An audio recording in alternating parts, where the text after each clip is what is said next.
হে দুনিয়ার মানব মণ্ডলী, পৃথিবীর সমস্ত গাছকে যদি কলম বানানো হয় আর 7 সমুদ্রের পানিকে যদি কালি বানানো হয়, এরপরেও আমি আল্লাহ পাকের কালামের ব্যাখ্যা লেখা যদি শুরু করা হয়, আল্লাহ পাক বলেন বান্দারে, লিখতে লিখতে পৃথিবীর গাছ নামক কলমগুলো শেষ হয়ে যাবে, 7 সমুদ্রের কালি নামক পানিগুলো শেষ হয়ে যাবে, এরপরও আল্লাহ পাকের কালামের একটা শব্দের ব্যাখ্যা লিখে শেষ করা যাবে না। ভালো করে খেয়াল করেন ভাইরা আমার। এখন প্রশ্ন আসতে পারে, হুজুর আল্লাহ পাক তো 7টা সমুদ্রের কথা বলছেন, তাহলে আর একটা সমুদ্র যোগ কইরা যদি আল্লাহর কালামের ব্যাখ্যা লেখা শুরু করা হয়, তাহলে আল্লাহর কালামের ব্যাখ্যা লেখা মনে হয় শেষ হয়ে যাবে, এমনটা নাকি ভাইরা? এজন্য আল্লাহ রাব্বুল আলামিন বলেন, কুল লাউ কানাল বাহরু মিদাদান লিকালিমাতি রাব্বি লানাফিদাল বাহরু ক্বাবলা আন তানফাদা কালিমাতু রাব্বি ওয়ালাউ জি'না বিমিসলিহি মাদাদা। চিৎকার দিবেন আল্লাহু আকবার। আল্লাহ রাব্বুল আলামিন বলেন, পৃথিবীর সমস্ত পানি যদি কালি বানানো হয়, এরপর আমার কালামের ব্যাখ্যা লেখা শুরু করা হয়, লিখতে লিখতে পৃথিবীর সমস্ত পানি নামক কালিগুলো শেষ হয়ে যাবে, এরপর আবার অনুরূপ যদি পানি যুক্ত করা হয়, ভালো করে খেয়াল করেন ভাইরা, অনুরূপ অনুরূপ অনুরূপ এইভাবে আল্লাহ পাক বর্ণনা করেছেন। আপনার 1 গুণ পানি শেষ হয়ে গেছে, পৃথিবীর সমস্ত পানি শেষ হয়ে গেছে, আবার অনুরূপ পানি দিয়ে যদি আল্লাহর কালামের ব্যাখ্যা লেখা শুরু করা হয়, আবার সেগুলো শেষ হয়ে যাবে, আবার অনুরূপ পানি যদি যুক্ত করা হয়, এরপরে কালি করা হয়, এরপরে এগুলোও শেষ হয়ে যাবে, এরপরে আল্লাহর কালামের ব্যাখ্যা লেখা শেষ করা যাবে না। সুবহানাল্লাহ বলবেন না? ভাইরা আমার, আমার আল্লাহ রাব্বুল আলামিন আমাদেরকে কত বড় কিতাব দান করেছেন ভাইরা। আপনাদেরকে শুধু একটা টাচ দেই, শুনতে রাজি আছেন? একটা বৈজ্ঞানিক তত্ত্ব আপনাদেরকে দেই ভাইরা, ভালো করে খেয়াল করেন। আল্লাহর পয়গম্বর বলেন, ইন্না তাহতাল বাহারি নারা, আমাদের এই পৃথিবীতে যত সাগর রয়েছে ভাইরা, আল্লাহর পয়গম্বর বলেন সাগরের তলায় আগুন রয়েছে। সাগরের তলায় কি আছে? সাগরের তলায় আগুন রয়েছে ভাইরা। একটু ভালো করে খেয়াল করে, অতীতে এই হাদিসটা ওলামায়ে কেরাম তারা বুঝতেই পারেন নাই, সাগরের তলায় আবার কেমনে আগুন থাকতে পারে। কিন্তু এখন আমরা বিজ্ঞানের যুগে তার বাস্তব অনেক নমুনা দেখতে পাই ভাইরা। বিভিন্ন রকমের জিওগ্রাফির টেলিভিশনে বিভিন্ন রকমের সচিত্র দেখানো হয়, দেখা যায় অনেক সময় যে সাগরের তল থেকে, সাগরের বুক বিদীর্ণ করে সেখান থেকে আগুনে গিরির আগুন বের হয়ে আসে। আসে কি আসে না? ভাইরা আমার, আমার আল্লাহ রাব্বুল আলামিন সাগরের তলায় এই যে আল্লাহ পাক আগুন রেখে দিলেন, কারণটা হচ্ছে ভাইরা, এই সাগরের পরে কত যে প্রাণী আছে, পৃথিবীর কেউ না জানলেও আমার আল্লাহ জানেন কি জানেন না? আল্লাহ পাক কত যে প্রাণী রেখে দিয়েছেন সাগরের পরে। এজন্য আল্লাহ পাক বলেন, ওয়ামা ইয়ালামু জুনুদা রাব্বিকা ইল্লাহু। চিৎকার দিবেন আল্লাহু আকবার। আমার আল্লাহ পাক সাগরের তলায় কত যে তার সৈন্য বাহিনী সৃষ্টি করে রেখেছেন, পৃথিবীর কেউ জানেন না, একজন জানেন। বলেন তো তিনি আমাদেরকে? চিৎকার দিয়ে বলেন তিনি কে? আমার আল্লাহ রাব্বুল আলামিন সাগরের তলায় ভাইরা আমার আল্লাহ পাক আগুন রেখে দিয়েছেন। এরপর আল্লাহর পয়গম্বর বলেছেন, আবার ওই আগুনের তলায় ইন্না তাহাতান নারি বাহারা, আবার আল্লাহ পাক আগুনের তলায় আবার সাগর রেখে দিয়েছেন। সুবহানাল্লাহ বলবেন না? ভালো করে খেয়াল করেন ভাইরা আমার, আমার আল্লাহ রাব্বুল আলামিন এই পৃথিবীতে কি কর্মকাণ্ড করে রেখে দিয়েছেন ভাইরা। জমিনের তলায় আল্লাহ পাক কত কারুকার্য রেখে দিয়েছেন। মুসলমান আজকে বিজ্ঞানের বদৌলতে আমরা এগুলা জানতে পাইতেছি। আজকে বিজ্ঞান বলে যে সাগরের তলায় আগুন রয়েছে, আগুনের তলায় যে সাগর রয়েছে, ওই সাগরের গভীরতা হচ্ছে কত জানেন? আজকে বিজ্ঞান বলে সেই সাগরের গভীরতা হচ্ছে 400 থেকে 600 কিলোমিটার। আল্লাহু আকবার।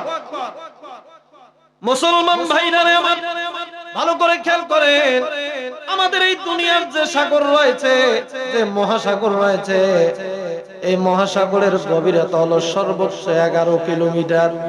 বলেন তো কত কিলোমিটার? 11 কিলোমিটার।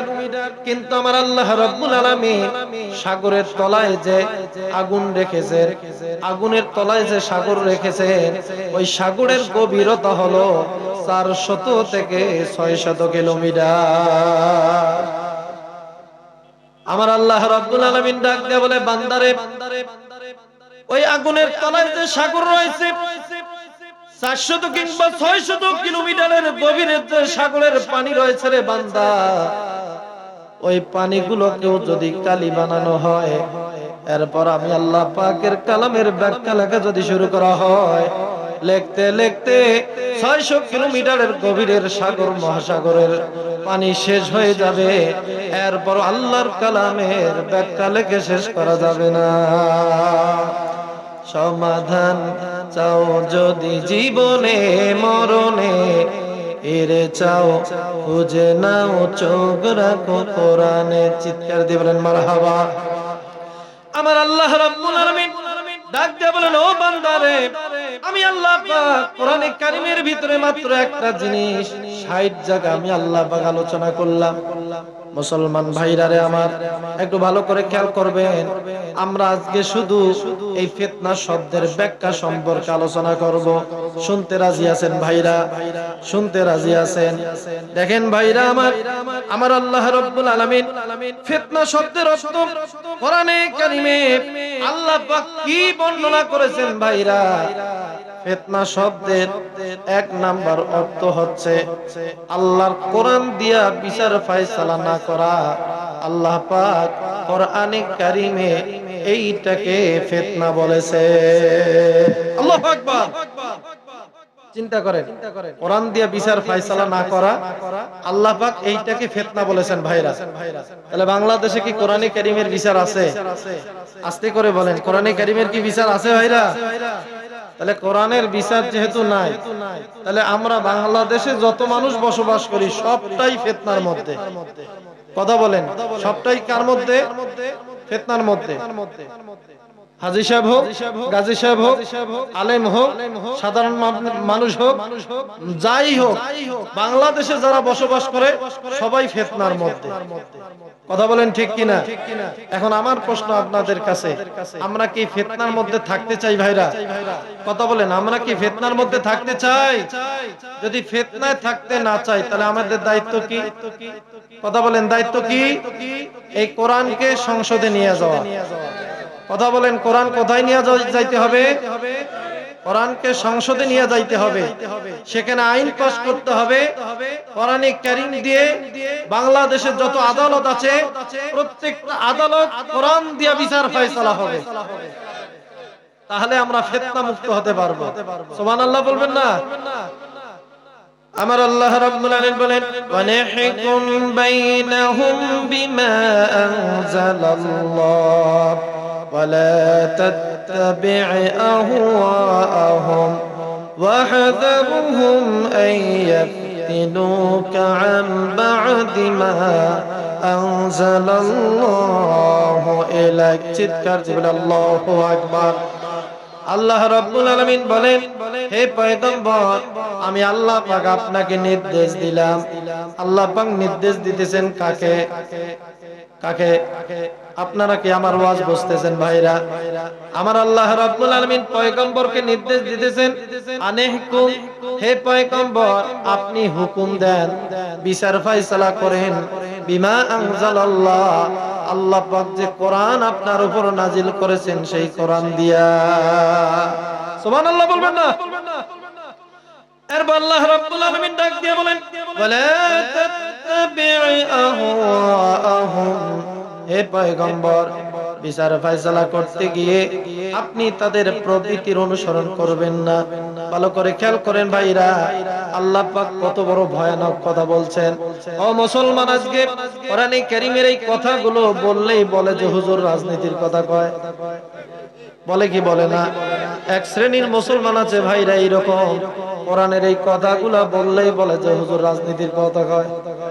আছে না এরকম সুফি দরবেশ? আছে না ভাইরা? কথা বলেন, কথা বলেন, সমাজে এরকম সুফি দরবেশ আছে না? আমার আল্লাহ রাব্বুল আলামিন স্পষ্ট ভাষায় জানাই দিলেন ওয়ালা তাত্তাবি আহওয়াহুম, হে পয়গম্বর আপনি যখন বিচার ফয়সালা করতে যাবেন তাদের প্রবৃত্তির অনুসরণ করে আপনি বিচার ফয়সালা করবেন না। ভাইরা আমার, প্রবৃত্তি কাকে বলে? পৃথিবীতে যত মানুষের তৈরি করা মতবাদ আছে এগুলো হচ্ছে প্রবৃত্তি। বলেন তো এগুলো কি? কথা বলেন, এগুলো কি? এগুলো হচ্ছে কুপ্রবৃত্তি। ভাইরা আমার, এক কথায় আল্লাহর কোরআনকে বাদ দিয়া, আল্লাহর পয়গম্বরের হাদিসকে বাদ দিয়া আপনি নিজের যে খেয়াল খুশি মতো চলেন, আমার আল্লাহ পাকের দৃষ্টিতে এটাই হলো কুপ্রবৃত্তি। এখন বলেন ভাইরা আমার, সেই কুপ্রবৃত্তির কি অনুসরণ করা যাবে? কথা বলেন, যাবে? আমার আল্লাহ পাক পয়গম্বরকে নির্দেশ দিয়ে দিলেন, হে পয়গম্বর আপনি তাদের খেয়াল খুশির মর্জি মতো আপনি মানুষের মাঝে বিচার ফয়সালা করবেন না, বরং আমি আল্লাহ পাক আপনাকে যে কোরআন দিয়েছি এই কোরআন দিয়ে আপনি বিচার ফয়সালা করেন। বলি সুবহানাল্লাহ। এরপর আল্লাহ রাব্বুল আলামিন জানাই দিলেন ওয়াহদারহুম আন ইয়াফতিনুকা আন বা'দি মা আনজালাল্লাহু ইলাইক। চিৎকার দিবেন আল্লাহু আকবার।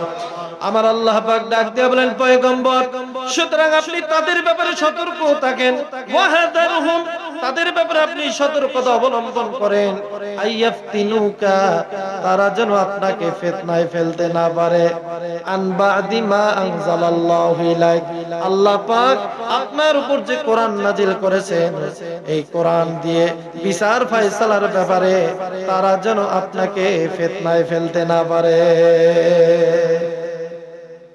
কথাটা কার? না কোন মৌলভী সাহেবের? ভাইরা, আল্লাহ পাক বলছেন হে পয়গম্বর তারা যেন আপনাকে ফিতনায় ফেলতে না পারে। আল্লাহ পাক এই আয়াতের ভিতরে ফিতনা শব্দটাকে উল্লেখ করেছেন আল্লাহর কোরআন দিয়া বিচার ফয়সালা না করা। আল্লাহর কোরআন দিয়া বিচার ফয়সালা না করা, আল্লাহ পাক এইটাকে ফিতনা বলছেন। ভাইরা নাউজুবিল্লাহ বলবেন না? সম্মানিত ভাইরা একটু চিন্তা করেন তো, আমরা কি এই ফিতনার মধ্যে থাকতে চাই? থাকতে চাই না ভাইরা। দেখেন আল্লাহ পাক এরপর কি বলেন।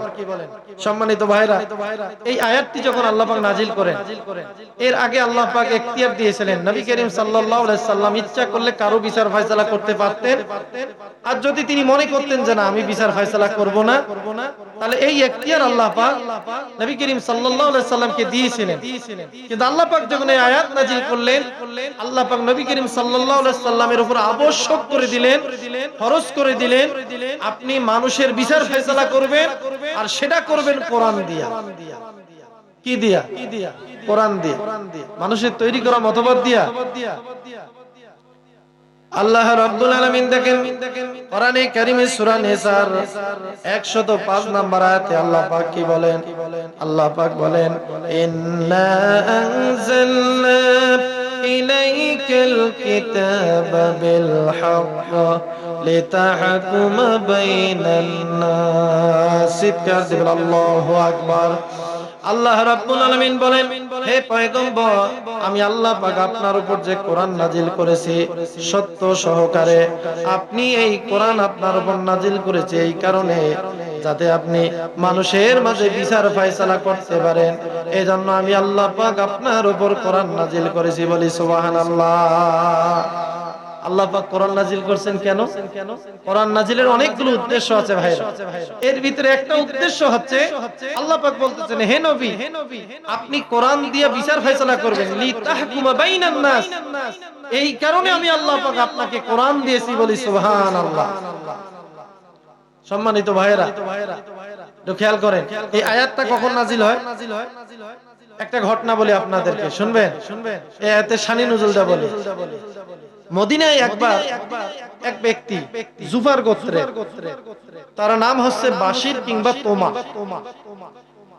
এই ব্যক্তি একবার এক আনসারী ব্যক্তির একটা বর্ম চুরি করে। বলেন তো কি চুরি করে? বর্ম। এখন এই বর্মটা চুরি করার পরে লোকজন এলাকায় আলোচনা করতেছে যে রে আজকে একজন ব্যক্তির বর্ম চুরি হয়ে গেছে। আমাদের এলাকায় কারো একটা বাড়ি চুরি গেলে আমরা আলোচনা করি না যে অমুকের বাড়ি চুরি হয়ে গেছে। তো এই আনসারী সাহাবীর একটা বর্ম চুরি হয়ে গেছে, লোকজন সমাজে আলোচনা করতেছে, বলা বলি করতেছে। এখন যে ব্যক্তি ওই যে বাশির জুফার গোত্রের এই যে চুরি করছে, চোরের মন পুলিশ পুলিশ। যারা চোর দেখবেন তাদের দুর্বলতা আছে, আছে না নাই? দুর্বলতা আছে ভাইরা। এখন এই যখন তার কানে আসলো যে মানুষ অমুক আনসারের যে বর্ম চুরি হয়েছে এইটা নিয়ে আলোচনা করতেছে, এখন এর মনের ভিতরে ভয় ধরে গেছে। আরে মানুষ যেহেতু বর্ম চুরি হয়েছে এটা নিয়ে আলোচনা করতেছে, তাহলে যদি তদন্তে নামে, তাহলে তদন্তে নামলে তো আমার নাম বেরিয়ে আসবে, আমার নাম বেরিয়ে আসবে। তখন তো আল্লাহ পাক কোরআন দিয়ে বিচার ফয়সালা দিবে, নবী করিম সাল্লাল্লাহু আলাইহি সাল্লাম কোরআন দিয়ে বিচার ফয়সালা দিবে। আর কোরআন দিয়ে যদি বিচার ফয়সালা করে তাহলে তো আমার হাত থাকবে না। সুবহানাল্লাহ বলবেন না? ভাইরা আমার বাংলাদেশে